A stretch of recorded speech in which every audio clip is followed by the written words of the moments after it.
Hello, everyone. I'm Mark Haynes. This week on How to Succeed in Business, the third in our four-part series on financing your business. Today, a look at taking your company public and limited partnerships.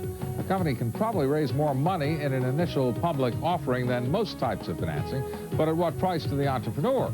We'll also take a look at limited partnerships. Unlike an IPO, you can bring in investors without giving up control of your company. And in our Bright Ideas file, after-school programs for tots and teens. It's a booming business of reading, writing, and arithmetic, and the entrepreneurs who run these franchises are watching the numbers add up. All that next on How to Succeed in Business.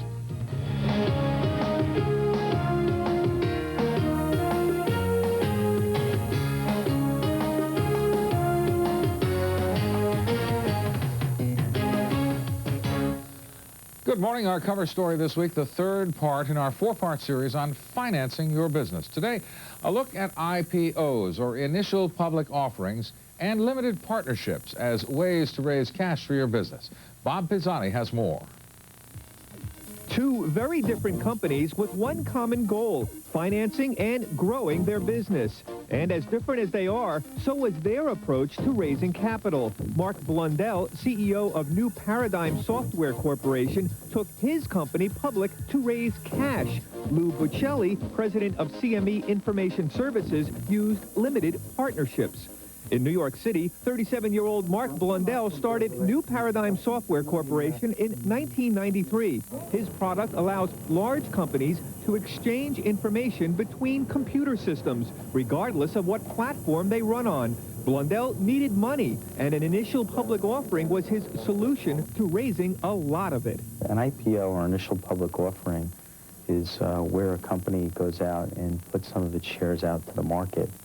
And, the market gives some recognition to the value of the company by paying a price for the shares.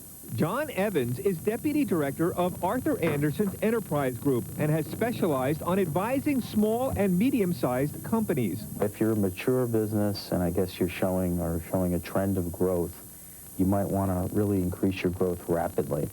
And an IPO provides an excellent means of financing that growth with funds from the public, without having to pay any interest expense, but giving up some equity, obviously, some ownership of the company. Blundell gave up 55% of his business in exchange for $9 million, but that money didn't come without the price of processing an IPO. I think that if you look at the commissions, the legal expenses, the printing of the offering circular, the use of our time and everything else involved, it probably cost us about $2 million to raise the 9. Taking his company public was a full-time job, finding the underwriter, meeting with accountants and attorneys, and selling the company to the brokers. The management team has to go and talk to the brokers who are actually going to persuade the public to buy your stock. So we ended up having to do a roadshow where we would go into their brokerage office, give a presentation to try to get the message across. The most important part of filing an IPO is selecting the underwriter. This is the investment banking firm that will buy the securities from the company and resell them to the public. Underwriters walk away with a commission of 7 to 10%. If it seems like a lot of work, it is. Blundell negotiated thousands of words and pages before filing with the Securities and Exchange Commission. I think we did the right thing for our company. I'm glad I don't have to do it again because it was very hard work, but we did the thing that has given us the financing we need to go forward, and I think we've given our investors the best chance to make money with us.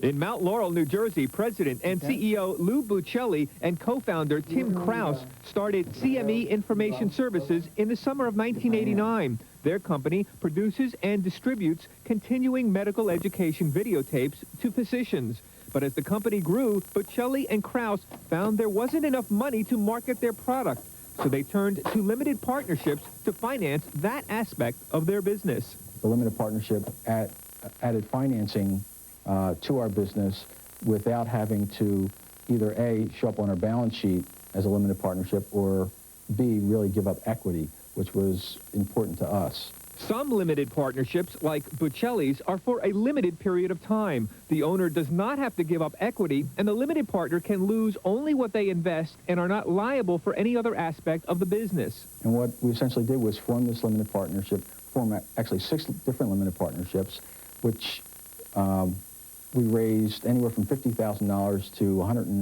$133,000 in order to market programs. 7 years later, CME has grown to 55 employees, and in 1995 did $11 million in business. Any owner of a small business has to look at the alternatives, and there's no right or wrong, doing a limited partnership or doing an IPO, but it's based on the long-term goals of the current owners and what you're trying to get out of it. That's a great shot. For How to Succeed in Business, I'm Bob Pisani. Coming up next on How to Succeed in Business, more on initial public offerings, whether they are the right vehicle for you to raise your capital. Our guest, Fred Lipman, author of the book Going Public, everything you need to know to successfully turn a private enterprise into a publicly traded company. Plus, Roger Knight joins us from Coopers & Lybrand to talk about limited partnerships and corporate partners. We'll be right back with more How to Succeed in Business in a moment.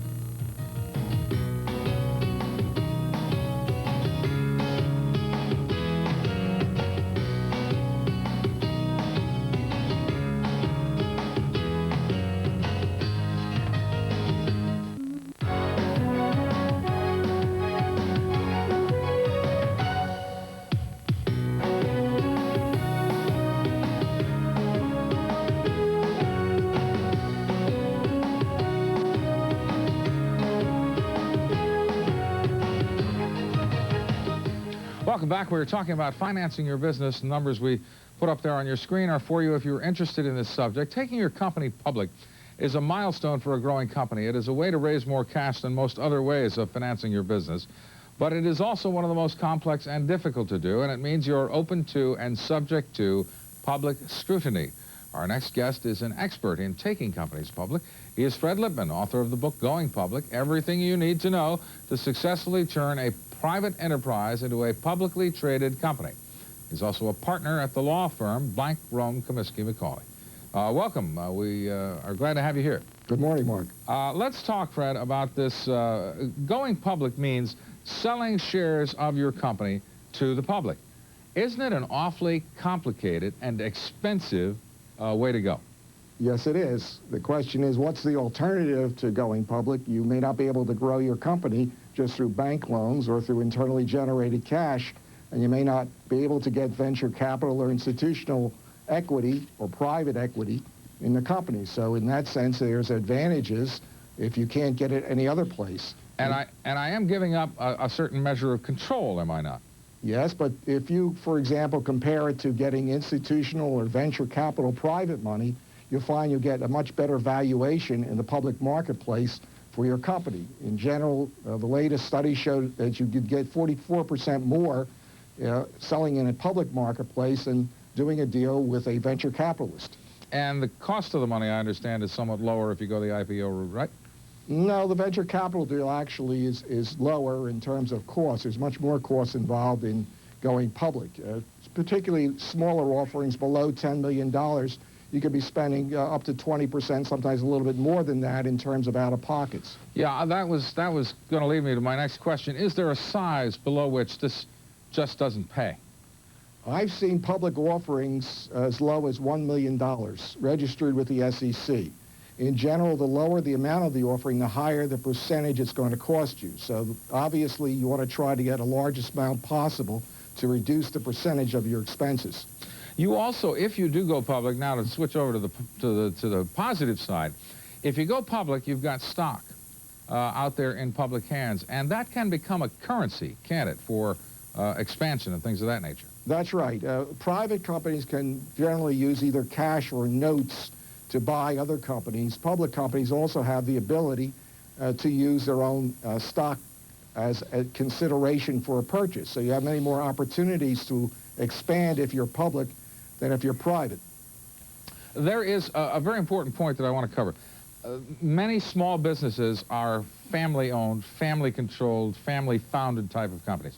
And there are estate tax disadvantages to going the public route, are there not? Yes, there are disadvantages in the sense that you may not, in the event of the death of the founder, be able to get as low a valuation if you are public than if you're private because of the additional liquidity. But there's also an advantage from the estate tax point of view.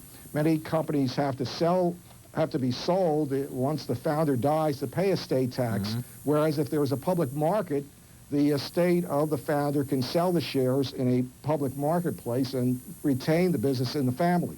Other than the size of your company, Is there some way, are there other criteria that can tell you whether going public is the route you should take?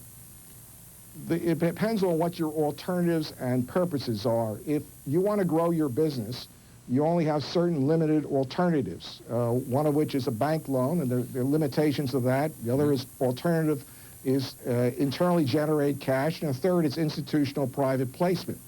If you have the management team, a quality management team, and good growth potential, then you are a candidate for the public marketplace. All right, let's assume I've decided it is for me. How do I go about finding a responsible underwriter? Because as you know, there are some out there who aren't terribly responsible. Well, you first of all should be represented by professionals who've been through the process before and help recommend underwriters to you. Like your law firm. My law firm, other accounting firms, there are many other professionals who've been through the process and can help the entrepreneur select the proper underwriter. Mm-hmm. And you should be interviewing a number of them to see whom you should use and try to find a top-tier underwriter who will handle your offering. We thank you very much for the information. Appreciate it. Thank you. Our guest, Fred Lippman. He is author of the book, Going Public, What You Need to Do to Take Your Company Public.